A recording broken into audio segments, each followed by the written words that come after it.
Welcome to today's session. In today's session, we are going to look at emerging infectious diseases. So let's get started. So first, let us start by understanding what emerging infectious diseases mean. See, EIDs are those diseases whose incidence has increased and will keep increasing in the future. That means right now their incidence is high and in the future it will only increase. These EIDs include new, previously undefined as well as old diseases. Certain examples are given here like avian influenza, Zika, Nipah, and other examples also can be quoted like Japanese encephalitis, plague, scrub typhus, etc. Over 30 infectious agents were reported worldwide in the last 3 decades. Alright, and out of these, 60% were zoonotic. See, zoonotic diseases are diseases which can be spread from animals to humans. India has reported 8 organisms of emerging and re-emerging nature and 6 of them were zoonotic diseases. India is a hotspot for zoonotic, drug-resistant and vector-borne diseases. See, India is specifically prone to such EIDs because of certain reasons which we will discuss in detail.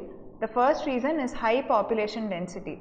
See, with 125 crore people, 512 million livestock, 729 million poultry, the density and the rates of human-animal, animal-animal and human-human contacts are very high, and when such contacts are there, it is very difficult to control disease. Coming to the second point, inadequacy of research. Threats from these diseases are not completely understood because there is no proper research domestically and lack of international collaboration because of various reasons like restrictive policies on sharing clinical and research material. There are 460 medical colleges in India and 46 veterinary colleges, but most do very little or no research at all. The third point, coordination issues.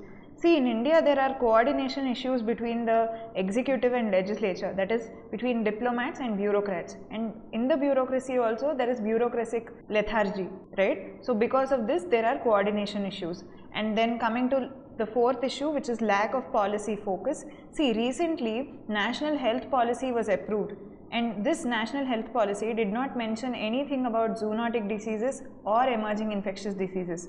See, this could have been an opportunity to address the problem in India, but it was missed. Anthropogenic causes. For example, let's consider deforestation. See, deforestation brings wildlife into direct contact with human and domesticated animals.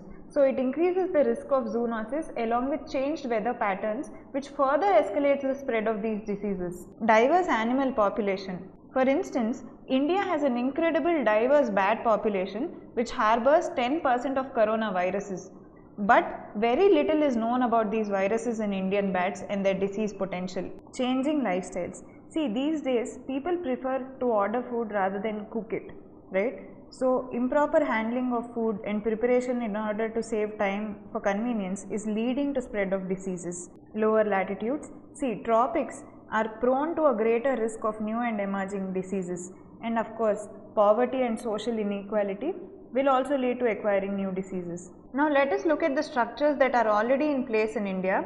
National Apical Advisory Committee for National Disease Surveillance and Response System or NAAC, National Surveillance Program on Communicable Diseases NSPCD, Integrated Disease Surveillance Program IDSP, Commitment to International Health Regulations IHR 2005 of the WTO, National Vector-Borne Disease Control Program, National Surveillance Program for Communicable Diseases, National Center for Disease Control, ICMR and ICAR, which are research institutions. So all these already exist in India. Let us look at what needs to be done.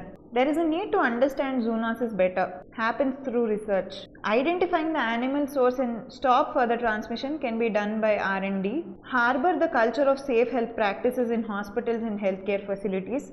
Capacity augmentation in hospitals. Train the medical staff. Give more supplies. Give more equipment. Develop robust early warning, communication and surveillance systems, like in case of what Sri Lanka did. Set up an interministerial task force which will make a policy framework that enables preparedness by strengthening intersectoral research on zoonosis and health systems. Of course, there is need for improvement in research environment. and at the end reduce the societal stigma about various diseases, especially STDs. So with this we have come to the end of today's session. Here we have mentioned a few model questions. Please answer them. See you in the next session. Thank you.